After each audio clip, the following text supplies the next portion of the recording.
the government, because Donald Trump is so all in, is investing in like a strategic reserve, okay, of this stuff, of crypto and Bitcoin. And the US government has strategic reserves of gold and oil and cheese. Did you know that we have 1.5 billion pounds of a strategic reserve of cheese? Finally, something I can get my head around. Okay, I have a burning question for everyone, and I'm a little embarrassed to ask it, and maybe it's a little late, but what the hell is crypto? And what is Bitcoin? And where can I spend Bitcoin? And how do I get Bitcoin? These are some of the questions that Dave and I are going to be exploring. Dave, do you know the answer to any of those? I know a number of places you can spend Bitcoin, and it will shock you, quite frankly. And this is the time everyone needs to stop being a digital dinosaur and get the hell off the couch and get educated. In particular, you, Alisyn. Oh, I didn't know we were going to just personalize this. It's not just me, Dave. It's women in particular. There's all of these, this cottage industry basically devoted to trying to educate women about crypto and Bitcoin because it's mostly a bro game. So we're going to try to do that this week. Hi, everybody. Welcome into Sanity with Dave Briggs and Alisyn Camerota. Please remember to like our video and subscribe. And please, in particular on this issue, post your questions. We're going to have an expert coming up on Sanity this week to answer all of your questions, from the most silly and basic that I have to some more complicated ones that Dave will have.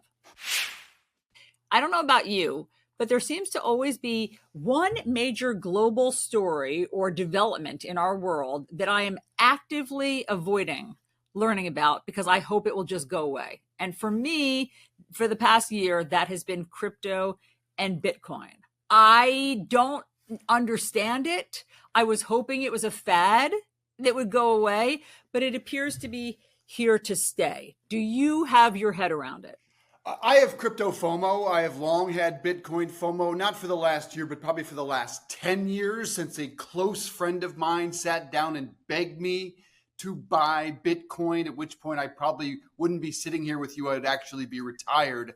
I would have made so much money. So no, I've boned up quite a bit, but I still have crypto Bitcoin FOMO because I haven't made the dive. I haven't jumped in because I just don't know enough about it and I don't trust it. And that is what's held me back for all this years. That and, well, I'm not that wealthy. So when it's at an all-time high over 100,000, it's kind of hard to buy in. That's interesting. And I look forward to having our guest come on this week. His name is Joe Sticco. He's from Cryptex Finance. And he was just recently at the White House. You know, there was a big powwow about crypto because President Trump, obviously is all in on this. So I look forward to him answering your questions about this.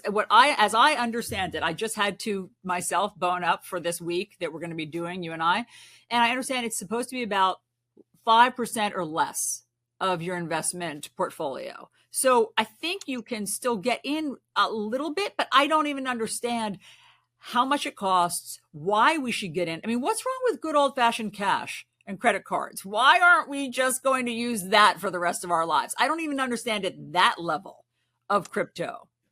Well, I don't believe, and I have studied crypto for the last couple of years, that it should be treated as a currency. Now, you can now spend Bitcoin at Best Buy, at Walmart, at Nike.com, at Disney.com, just to mention a few. Pottery Barn, for crying out loud. But why you'd want to use a dramatically increasing asset as a currency, I will never fundamentally understand. I'm not saying you shouldn't get involved in Bitcoin. You should. If I had the money, I absolutely would. I just don't. But why would I want to spend something that I believe is going to dramatically increase in value? Therefore, I just don't think it's a currency. I think it's been mismanaged and mislabeled. The dollar is a currency because it generally moves like that. It's tethered to something. It's attached to fundamentals of something. And crypto, Bitcoin, is not. It's really trades on largely emotion. Now, it is limited, which is a big advantage. You can't just make more of it like these ridiculous meme coins, which will stay out of this conversation. Please don't invest in any of those. That's the only advice I'll give here today.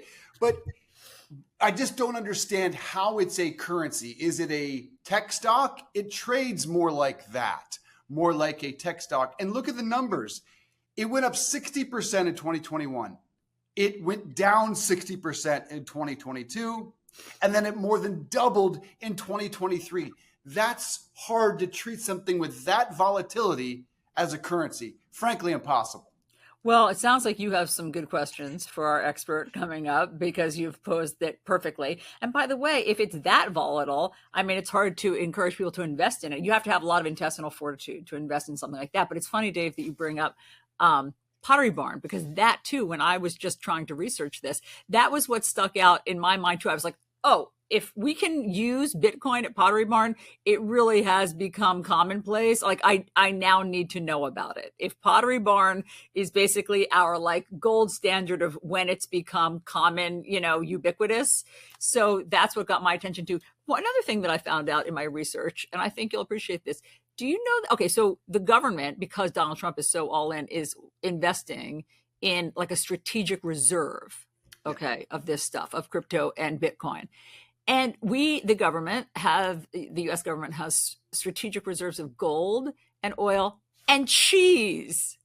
Did you know that we have 1.5 billion pounds of a strategic reserve of cheese? Finally, something I can get my head around. Do you know what kind of cheese and where did you get this information? I've never heard of such a thing. And I had not heard it either. And I got it from the Foolproof Internet. And it says, here's my AI review. Yes, the U.S. government does have a strategic cheese reserve.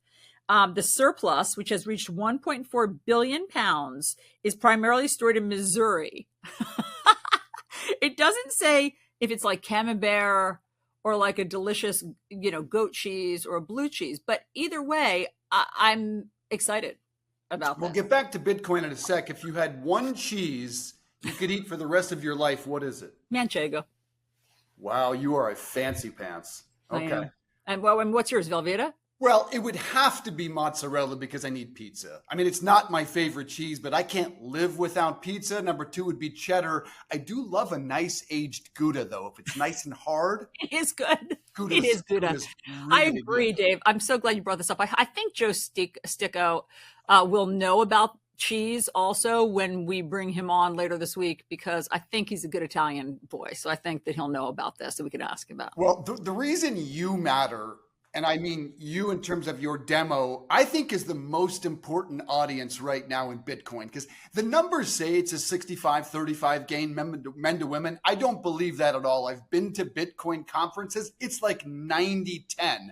Now, maybe that's just the conferences. I've also never in my life met a woman who's invested or who trades crypto, Bitcoin, any form of it. So I don't believe that number is even close. I'm glad that you brought that up, Dave, because online, I mean, there's a cottage industry of TikTokers, female TikTokers and female YouTubers who are trying to educate women about crypto and Bitcoin because they realize that this is a real disadvantage for us.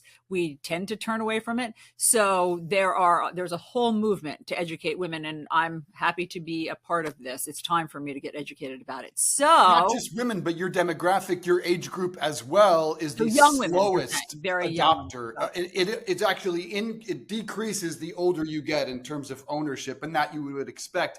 I have a commercial to run for you, and I want to hear from you. Does this make you more or less interested in Bitcoin? Because the design of this commercial that's running in the NBA Finals, the highest profile television events in the country right now for Coinbase, is designed to make all of us want to get involved with Bitcoin. But I'm curious how you feel about it, because I think it could go either way. Here it is from Coinbase. In 2012, you'd need 30,000 Bitcoin to buy this house.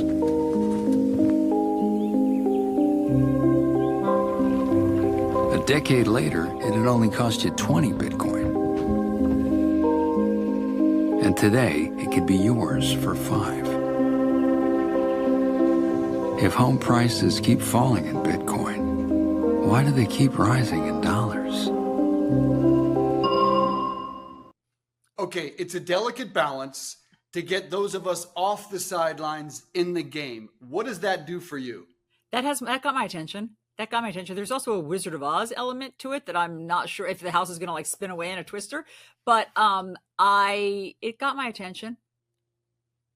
See, to me, as someone who has looked into the currency, it actually repels me. It confuses me a little bit as to, wait a minute, that type of volatility, can you trust something like this? But again, just to be clear, Bitcoin is up 1,000% over the last 5 years. There's no doubt in my mind that if you play the long game, a 10-year waiting game with this thing, it's going to increase in value. But I'm kind of an old school guy when it comes to my money. So when I hear Jamie Dimon, the JP Morgan CEO, probably the smartest financial mind in the world, call it a pet rock that's only used for money laundering and fraud, and Warren Buffett, who might be the second smartest financial whiz of our generation, maybe not our generation, a bit older, but called it rat poison squared.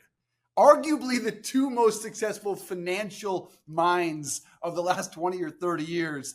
What does that do, again, for your interest? Well, look, it sounds like we're onto something. It sounds like it's time for us to really wrap our heads around it. So I'm glad that we're focusing on it this week. And it sounds like you in particular have some great questions for Joe Sticco. So again, everybody, please put your questions in the comments. We will pose them to our expert and we will try to get some answers for you. Does that sound good? And I think the big question is, are we too late? Because it feels like a game that's too late to get in when it's up that much, or should you buy now in what's called an ETF, which we will explain to all of you novices like myself with Joe Sticco later in the week. But please, are you sure it's not subscribe an to EFT? Sanity. Are you sure it's not an EFT? I am certain it is ETF. What is EFT? I don't know. Then I guess I really do have a lot lot. So EFT does stand for something, but not in this case. Good. I think I rest my case of how little I know. All right. Please join us later in the week and subscribe to the Sanity Podcast. Like this video and give us all your questions. We will answer them all.